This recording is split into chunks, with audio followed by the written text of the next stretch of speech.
ចឹងមានច្រើនមែនតើតែចាំអត់អស់ហើយ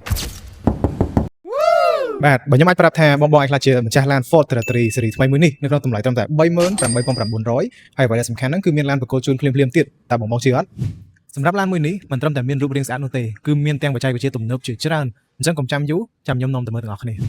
ឡានបំពាក់ជាមួយនឹងម៉ាស៊ីន 1.5 EcoBoost ព្រមទាំងប្រអប់លេខ 7 វាអូតូម៉ាទិកនិយាយទៅគឺជាម៉ាស៊ីនចំនួនថ្មីដែលងាយស្រួលក្នុងការបើកបរហើយសន្សំសំចៃបានច្រើនបាទពេលដែលខ្ញុំនិយាយអំពីបច្ចេកវិទ្យាឡានវិញគឺមានច្រើនមែនតើអញ្ចឹងចាំស្ដាប់ទាំងអស់គ្នាណាបង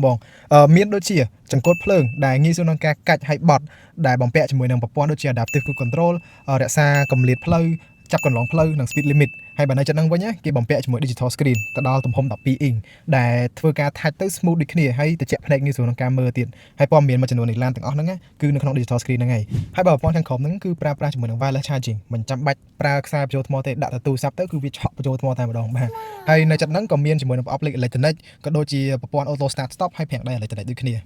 បាទហើយប្រព័ន្ធមានច្រើនទៀតគ្រាន់តែខ្ញុំចាំអត់អស់អញ្ចឹងខ្ញុំដកទូរស័ព្ទយកមកឲ្យបងមើលសិនមានប្រព័ន្ធដូចជាជំនួយពេលឡើងចំណោតប្រព័ន្ធជំនួយពេលចុះចំណោតប្រព័ន្ធត្រួតពិនិត្យទៅលើសម្ពាធខ្យល់ក្នុងសំបកកង់ប្រព័ន្ធប្រឆាំងម៉ាស៊ីនពីចម្ងាយមានដូចជា sensor ខាងមុខនិង sensor ខាងក្រោយមានប្រព័ន្ធ